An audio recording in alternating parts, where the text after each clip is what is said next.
बिस्मिल्लाहिर्रहमानिर्रहीम। Welcome back KG class to the maths lesson. आज है हमारा यूनिट नंबर 4 का लेसन नंबर 1।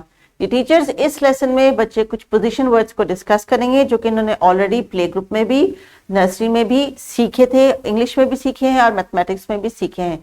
तो आज हम इनको क्विकली रिवाइज करेंगे ताकि जब आप इनके लिए मजीद कोई टास्क जो आपने अरेंज करके रखा है वो इनके साथ एग्जीक्यूट करें तो उसमें बच्चे जो है खूब अच्छे तरीके से और एज अ होल क्लास उसमें पार्टिसिपेट करें।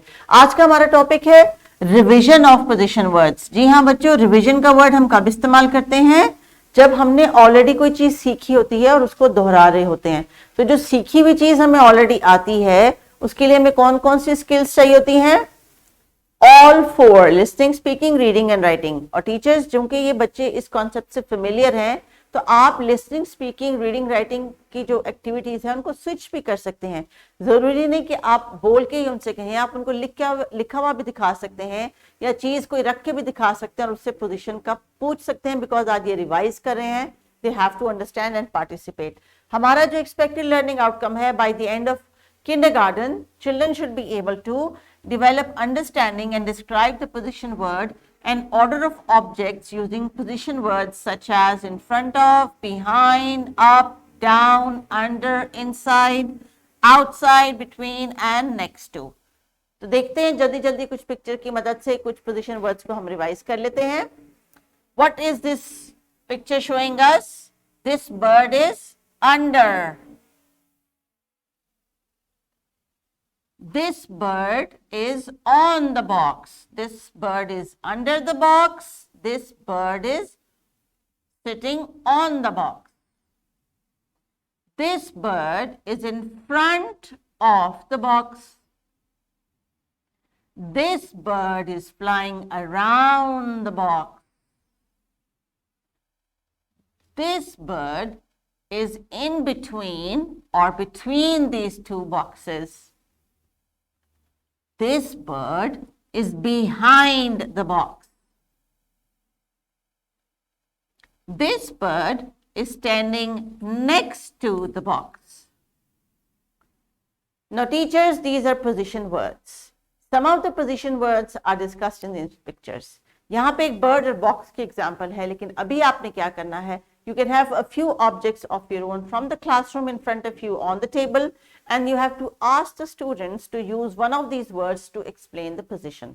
आप चाहें तो फ्लैश कार्ड की मदद से या बोर्ड पे लिख के इनसे कह सकती हैं या इनसे कह सकती हैं कि put the ball on the table or put the box under the table। तो आप जो भी पोजीशन वर्ड बोलेंगी बच्चे वो आपको एक्शन करके दिखाएंगे और अगर बच्चे कुछ एक्शन खुद से कर रहे हैं तो सेंटेंस में उनको बोल के बताएंगे।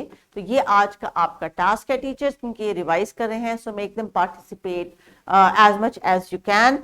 The task on the book is also quite similar. There is a picture given to you of a table जिसके ऊपर कुछ चीजें पड़ी हैं लेकिन उनके साथ कुछ empty bubbles हैं जिसमें आपने उन चीजों की प्लेसमेंट यानी उनकी पोजीशन का जो वर्ड है वो लिखना है। वर्ड्स आपके लिए यहाँ वर्ड बैंक में दिए गए हैं। अब टीचर्स जब आप इनसे खूब अच्छी से इन अल्फाज की रिवीजन करवा लेंगी तो किताब का ये सफ़ा करने के लिए बच्चों को कोई मुश्किल नहीं होगी और उनको पता होगा कि कौन सा पोजीशन वर्ड वो इस बबल में लिखेंगे तो ये टास्क कंप्लीट होगा। For example, the cake is on the table, so you can just look at the word and write it on the bubble, inside the bubble.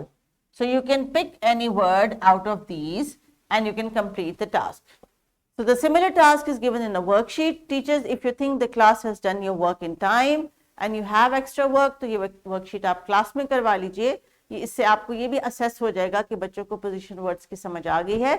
If you have time left. Otherwise ये task इनको घर के लिए दीजिए ताकि ये करके लेके आए and then you will check it and give them feedback। और याद रखिए किसी भी टास्क का फीडबैक जितना एक्यूरेट होगा, जितना टाइमली होगा, बच्चे आपके उतना जल्दी ही रिस्पॉन्ड करेंगे। अगर कोई भी क्लास टास्क बच्चे टाइम पे करके ले आए लेकिन आप उनको 2-2 हफ्ते तक चेक करके उसका फीडबैक नहीं देंगी तो उसका कोई फायदा नहीं होगा। बिकॉज वो एफिशिएंसी के डिले की वजह से काम उनका भी डिले हो जाएगा और उनको जो कमजोरी है उनकी वो भी ओवरकम नहीं होंगी। तो आपने इस तरह से अपना डे प्लान करना होता है कि आपने उनको जिस टास्क को नेक्स्ट डे कंटिन्यू करवाना है या कंप्लीट करवाना है, उसकी फीडबैक आपने उसी तरह ही उनको देनी है, ताकि वो जल्दी से अगला फौरन जो टास्क है उसमें उस कमी को पूरा कर लें। तो याद रखिए, आपकी टाइमली फीडबैक और वो फीडबैक जिसमें आप इनको कुछ कंस्ट्रक्टिव बता रही हैं, ये नहीं कि ये अच्छा है या बुरा है, स्टार है या एक्सीलेंट है, कि हर बच्चे का काम एक्सीलेंट हर दफा नहीं हो सकता, कहीं ना कहीं कोई कमी बेशी होती है। तो वहां पे आप उनको बताना कि बेटा आपने बहुत अच्छा काम किया लेकिन यहाँ पे थोड़ी सी कमी है।